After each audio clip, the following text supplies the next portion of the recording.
주의 은혜의 자리로 불러주시고 함께 예배하게 하시니 감사와 영광 올려드립니다.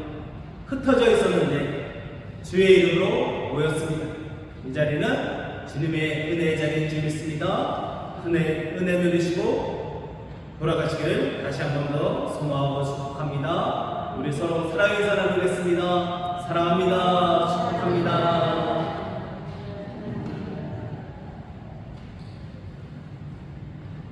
사랑하고 축복합니다.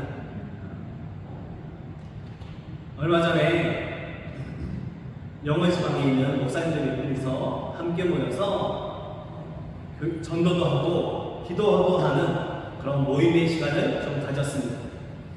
그때 코로나19 바이러스 시대 이후에 많은 교회들이 무능하고 또 전도도 잘 되지 않는다고 그런 어려움을 함께 이야기하면서 특별히 더 젊은 세대, 그러니까 10대, 20대, 30대, 넓게는 40대 이 나이대에서 복음이 잘 전해지지 않는다. 자기의 삶의 만족을 위해서 살아가지만 교회는 가지 않고 예수님은 잘 믿지 않는 그런 사람들이 많다는 이야기가 나왔습니다. 그러면서 교회에 안 나가는 여러 가지 이유 중에 교회에 다닌다고 하면서도 삶 속에서는 복음대로 예수님을 따라 살지 않는 사람들에게 실망하여서 교회에 나오지 않는 사람들이 많다는 이야기가 함께 나왔습니다. 목회자가 삶에서 복음을 보이지 못하고 또 돈이 먼저이거나 권력이나 세상의 것을 먼저로 삼는 성도들의 모습을 통해서 실망한 사람들이 있다는 이야기로 우리가 성도라면 우리가 믿는 사람들이라면 삶에서 어떻게 살아야 할지를 고민해 보아야 한다는 말씀을 함께 나누었습니다. 우리는 어떻습니까? 우리는 믿는 사람이라고 하면서 성도라고 하면서 우리의 삶은 어떠한 모습이었습니까?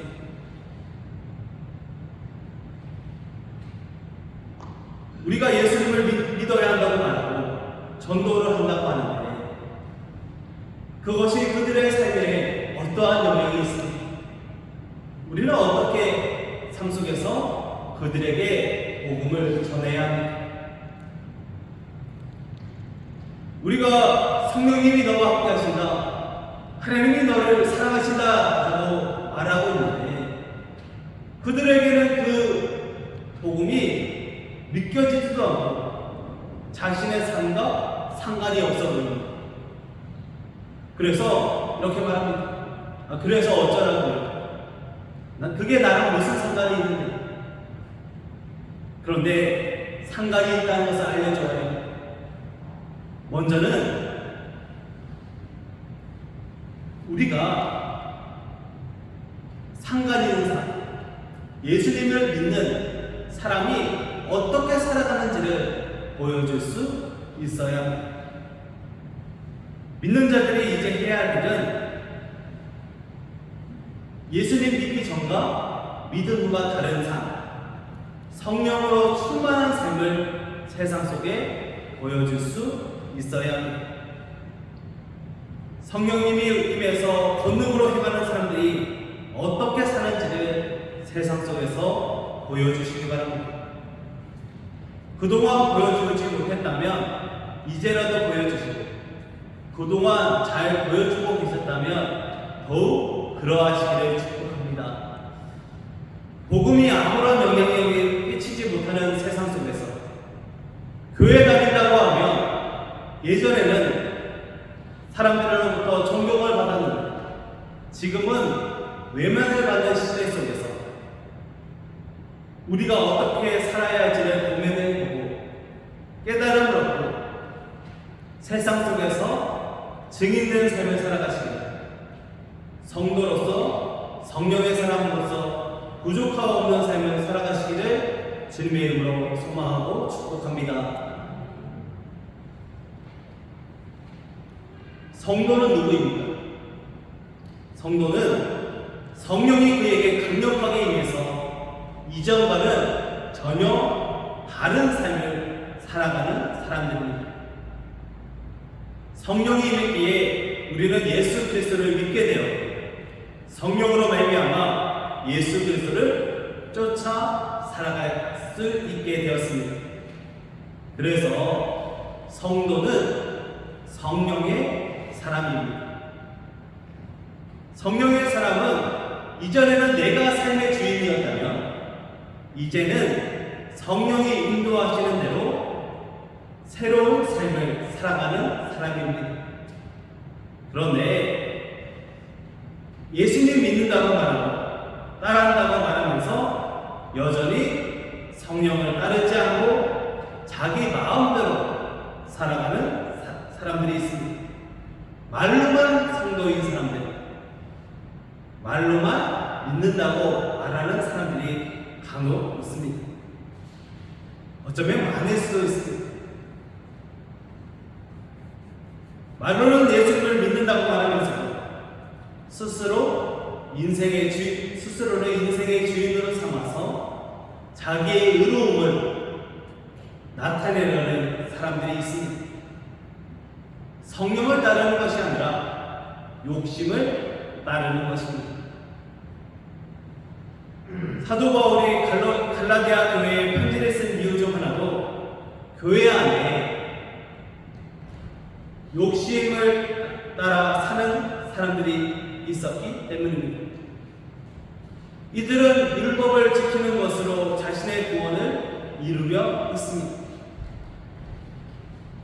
율법에 대해 오해하였고 또 자유롭게 살아도 된다는 말을 오해하여서 정말 마음대로 살았습니다. 이러한 교회를 향해 사도 바울은 갈라디아서 5장 16절 말씀에서 성령을 따라 행하라 라고 말씀합니다. 성령을 따라 행해야 하는 이유가 무엇일까요? 그래야 욕심을 따라 살지 않기 때문입니다. 성령이 임해야 더 이상 욕심, 욕망, 그리고 탐심에 이끌려 살지 않고 제대로 된 삶, 성도다운 삶을 산다는 것을 사도 바울은 깨달았습니다.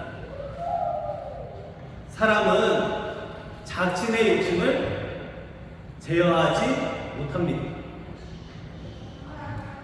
무소유를 훌륭한 가르침으로 생각하지만 정작 삶에서는 하나라도 더 소유하려고 합니다.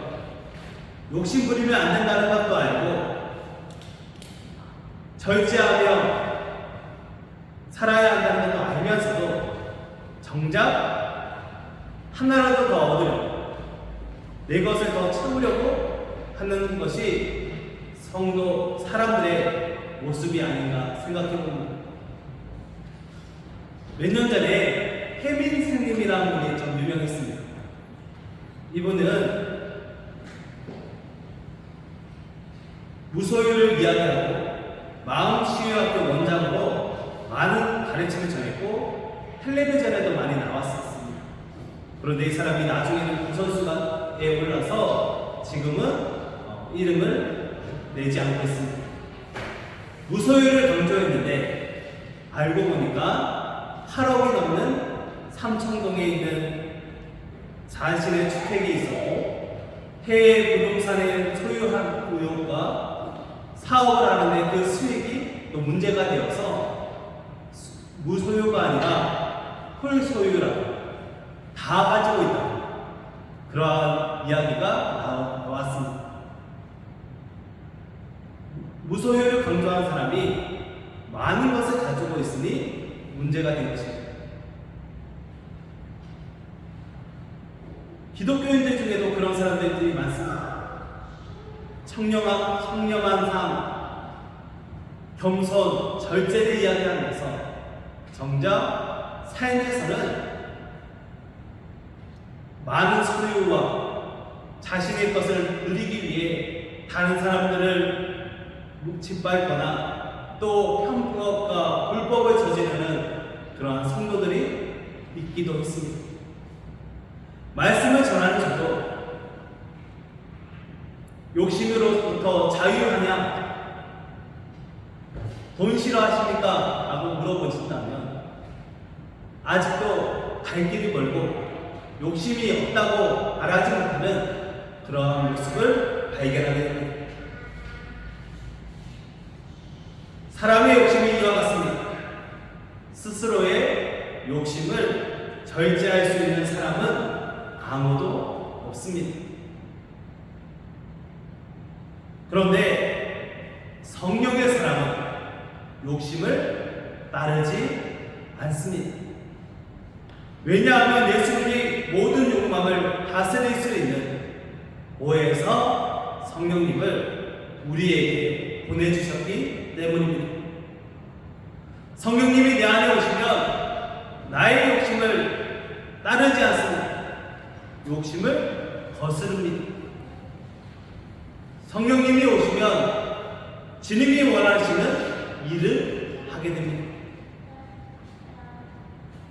주일에 우리가 갈 수 있는 수많은 곳들이 있는데 그곳에 가지 않고 교회를 향합니다. 예배를 드립니다.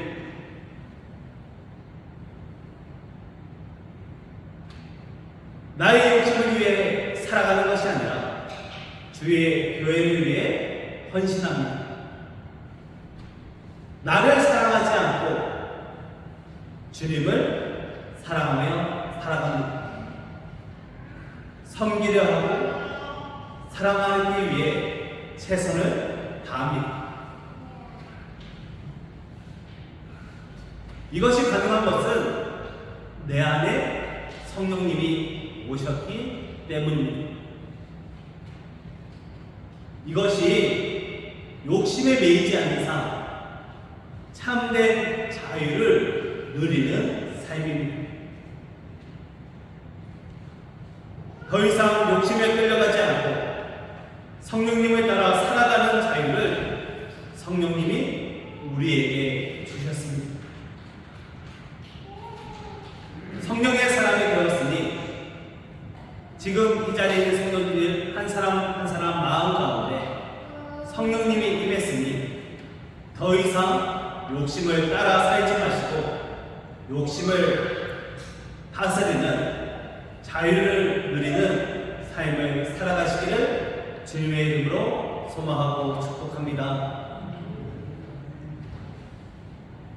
이제 우리는 욕심에 따라 살지 않습니다. 욕심이 우리를 끌고 가지 않습니다.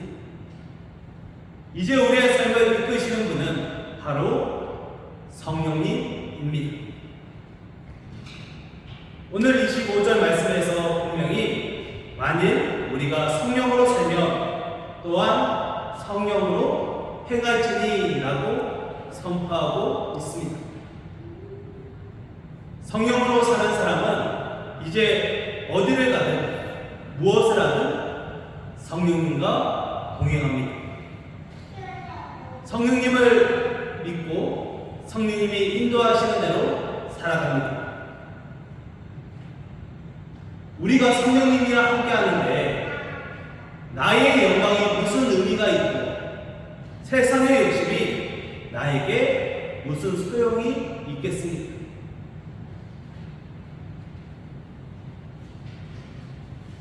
갈라디아서 5장 16절을 보니 내가 이르노니 너희는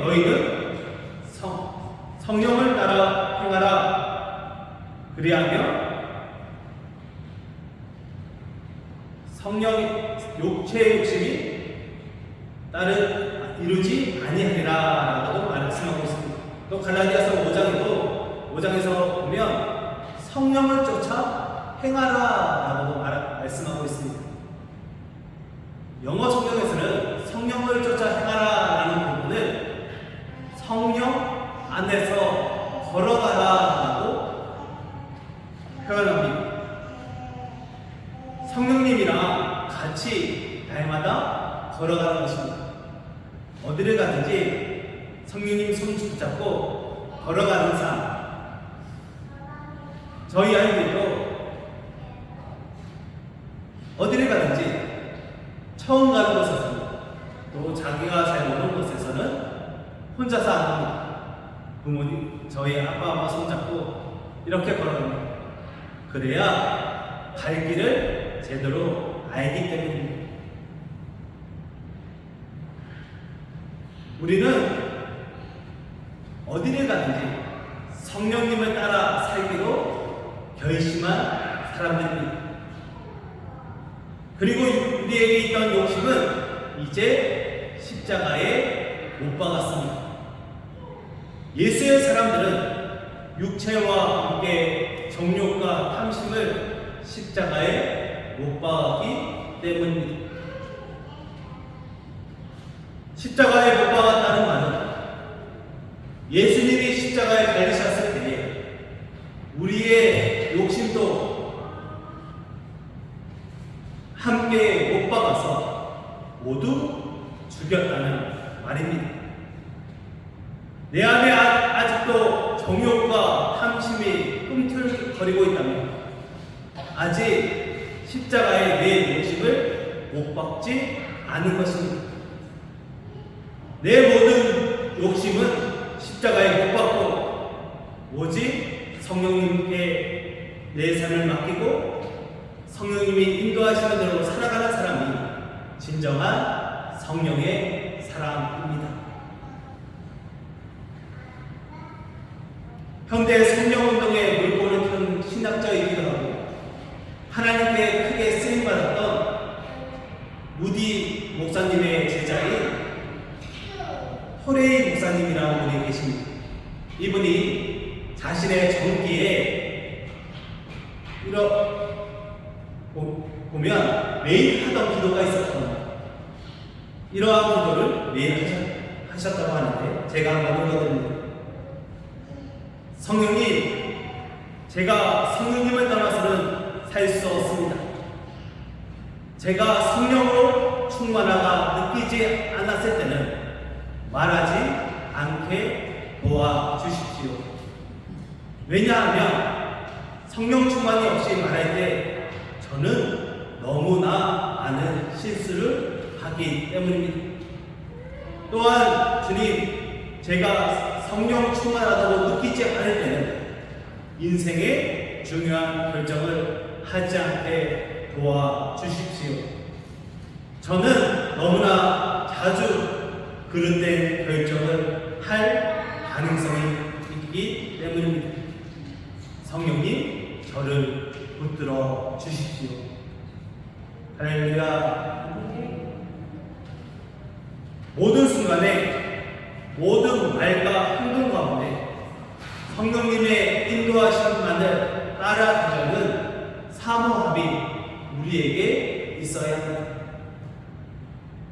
성령님이 인도하시는 대로만 살아가는 것, 그 길을 우리는 가야 합니다. 성령님이 말씀하실 때만, 말하게 하실 때만 말하고 성령님이 이 행동을 하라고 하실 때만 행동하려는 사람이 될 때 우리의 삶에 변화가 일어납니다.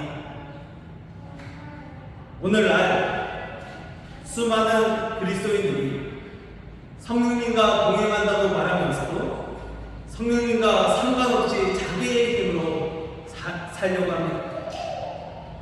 성령님과 상관없이 욕심 따라 살아가는 사람은 성령님의 의견을 묻지 않고 인도하심을 따르지 않습니다.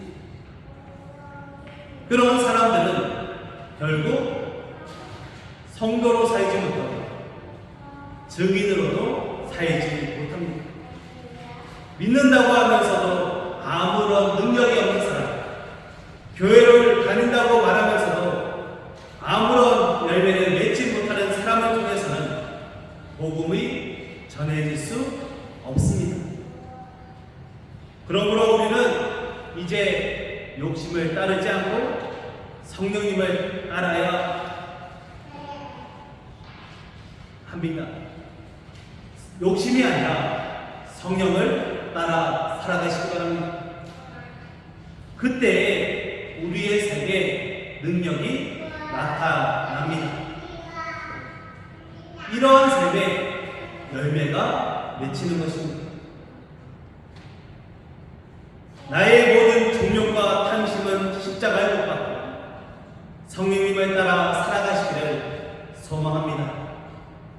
성령님의 인도하심 안에 따라서 살아가는 욕심이 더 이상 이끌리지 않고 성령님의 이끌려 살아가는 성령의 사람 되시기를 주님의 이름으로 소망하고 축복합니다.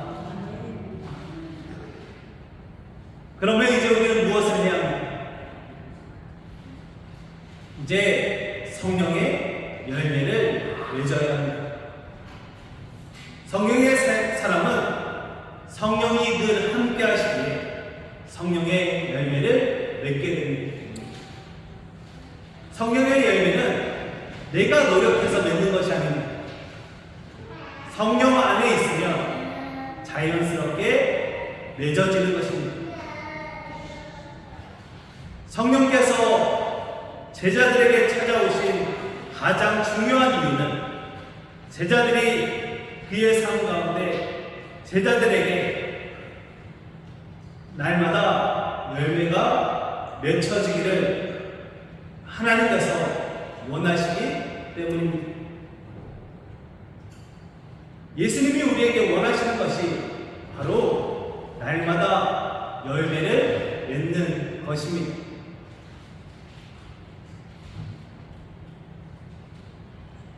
예수님께서 십자가에 달리시기 직전에 다락방에서 제자들에게 포도나무 비유를 알려주셨습니다. 여기에서 예수님은 포도나무로, 우리는 가지로 비유가 되는데, 가지인 우리는 포도나무이신 예수 그리스도께 붙어 있을 때에 주님이 우리에게 열매를 기대하십니다. 그러니까 우리가 예수님께 딱 붙어 있어야 열매를 맺을 수 있다는 말입니다.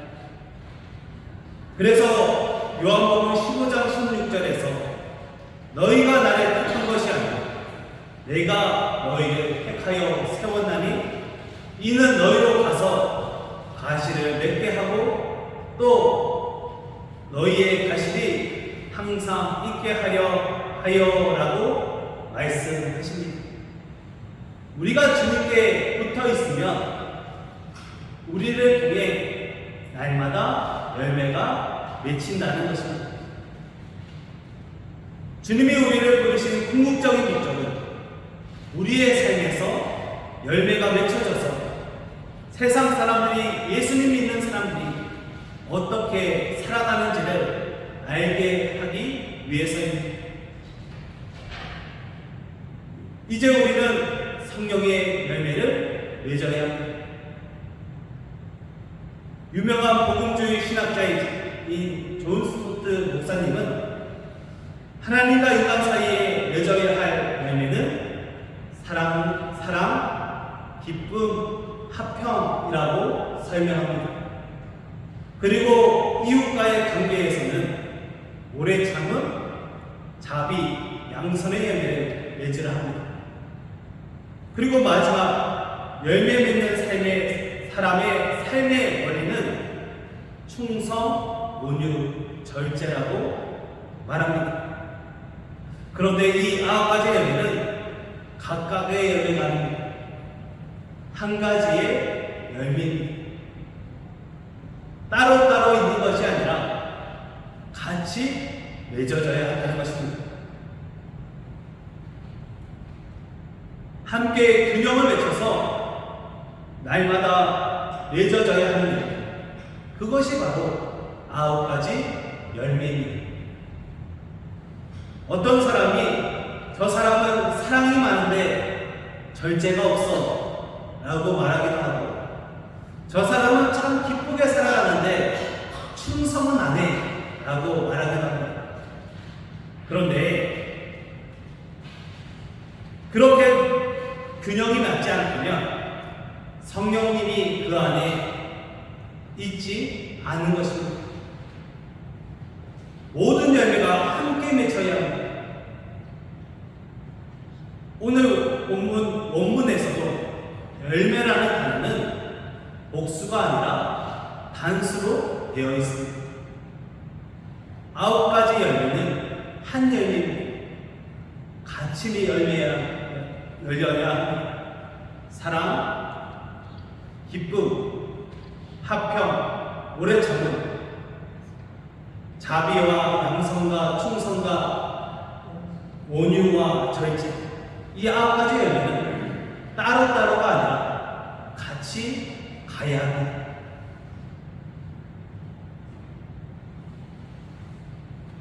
성도님들은 이 9가지 열매를 잘 맺어가며 살고 계십니까? 성령님과 동행하며 살아가면서 이러한 열매를 맺고 계시는지. 그런데 성경은 성령의 사람이 되면 열매가 맺혀질 수밖에 없다고 말합니다. 안 맺으려 해도 안 맺힐 수가 없습니다. 성령님이 내 안에 계신다면 자연스럽게 열매가 맺히는 것입니다. 열매는 내가 맺는 것이 아니라 성령님이 내 안에 계셔서 맺어 주시기 때문입니다. 열매가 먼저여야 합니다. 아무리 세상 속에서 내가 전도를 하고 선한 일을 하고 어떠한 일을 한다고 할지라도 그 말이 먼저가 아니라 열매가 먼저여야 한다는 것을 기억하시기 바랍니다. 요즘 녹전기가 참 흐릅니다. 돌아다녀 보면 옥수수도 나고 있고 이제 고추도 맺혀지고 이렇게 조금씩 흐르러지는 것이 막 보입니다.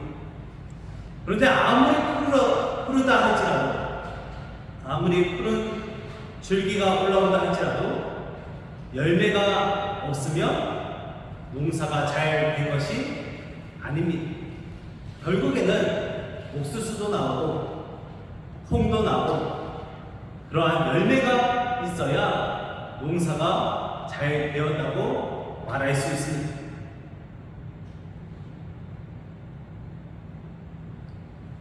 마찬가지로 우리도 열매가 맺혀야 합니다. 결국엔 우리에게 열매가 있어야 한다는 것입니다. 이것이 예수님이 우리를 부르신 목적입니다. 성령님이 이 땅에 오신 목적이기도 합니다. 왜 성령님이 우리에게 오셨습니까? 내 힘으로는 열매를 맺을 수 없기 때문입니다. 나는 내 욕망을 주체하지 못하지만 성령님이 오시면 내 안의 욕망이 나이뛰지 못합니다. 성령님이 오시면 됩니다. 성령님들 한 사람 한 사람에게 임하시면 열매가 맺혀지고 변화가 일어날 수 있습니다. 성령님과 함께라면 우리는 성령의 열매를 맺을 수 있습니다. 더 이상 욕심을 따라 살지 마시고 성령님을 따라 살아서 성령의 열매를 맺으며 살아가시길 소망하고 축복합니다. 우리는 신앙을 가지고 있다고 말하지만 삶으로 신앙을 나타내지 못할 때가 많습니다. 그러면 세상 사람들은 그래서 어쩌라고 라고 물어볼 것입니다. 신앙을 가지고 있다고 말하면서도 아무런 본능을 나타내지 못하는 교회와 성도들을 향해 저 사람은 거짓말쟁이라고 말하거나 또는 바보 같다고 말할 수도 있습니다. 그러나 우리가 더 이상 우리의 욕심을 따르지 않고 성령을 따라 산다면 세상의 그러한 질문 가운데 성령의 열매로 답할 수 있을 것입니다. 오늘 9가지 열매를 한번 다시 읽어보시기 바랍니다. 우리 한번 읽어볼까요? 갈라디아서 5장 22절에서 23절 말씀입니다. 한번 다 같이 갈라디아서 5장 22절 23절 말씀을 공독합니다. 함께 읽겠습니다. 시작. 오직 성령의 열매는 사랑과 희락과 화평과 오래 참음과 자비와 양성과 충성과 온유와 절제니. 여기까지가 있습니다. 이 열매들을 떠올려 보면 한 사람이 떠오릅니다. 바로 예수님입니다.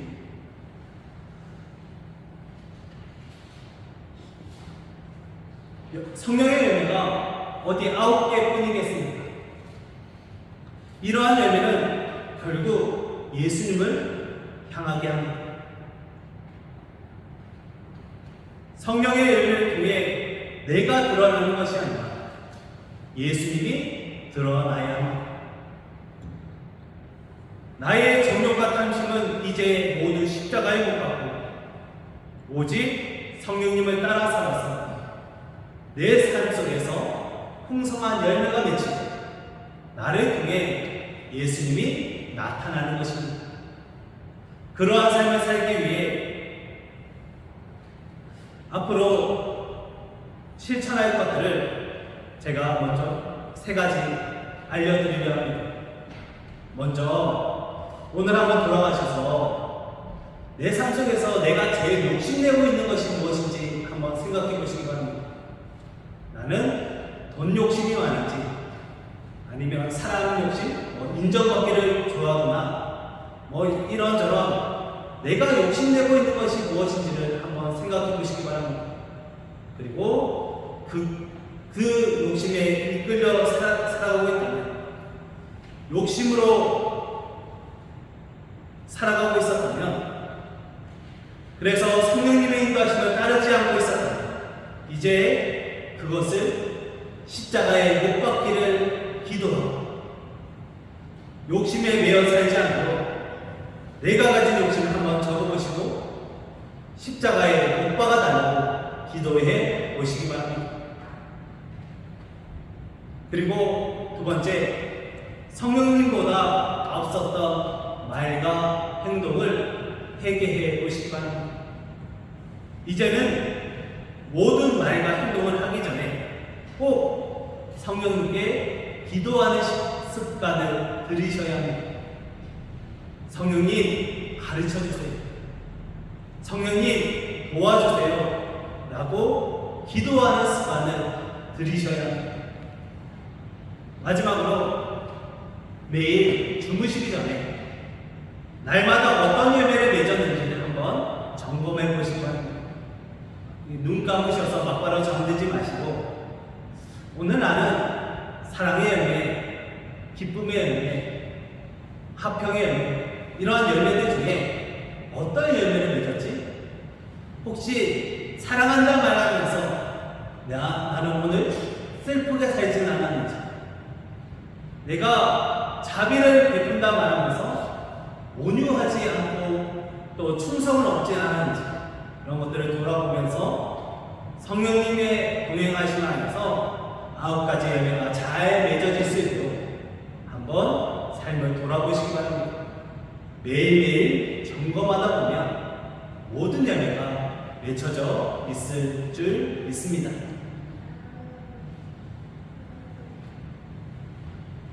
우리가 믿는다 말하면서 열매가 없으면 세상 속에서 외면받습니다. 그런데 말하지 않아도 열매 맺는 삶을 사는 순간 사람들이 우리를 환영할 것입니다. 뭐라고? 저렇게 열매를 많이 맺는 사람이 있다면 나도 한번 예수 믿어보겠다고 말할 것입니다. 이제는 열매로 대답해야 할 때입니다. 성령의 열매로 답해 보시기 바랍니다. 세상은 계속해서 그래서 어쩌라는 것입니까? 어쩌라는 겁니까? 라고 할 것인데 그때 우리는 성령의 열매로 답할 수 있어야 합니다. 성령님이 내 안에 계시면 저절로 외칩니다. 성령의 힘을 의지하여서 욕심을 십자가에 못 박고 성령을 따라 살아서 날마다 열매를 맺는 삶으로 예수님을 나타내시기를 주님의 이름으로 소망하고 축복합니다. 기도하겠습니다. 사랑 가운데 영원하신 아버지 하나님, 성령님과 함께 하면 변화가 일어날 줄 믿습니다. 세상에서 외면받는 성도가 아니라 세상에서 환영받는 성도가 되어야 할 텐데 그때에 우리의 삶에 성령의 열매가 골고루 균형 있게 맺혀지게 하여 주시옵소서. 내가 믿는 것이 아니라 성령님이 함께 하시면 맺혀질 줄 믿습니다. 성령님 나와 함께 하여 주시옵소서. 하나님과 함께하는 복을 날마다 누리길 소망하오며 예수님의 이름으로 간절히 기도하옵나이다. 아멘.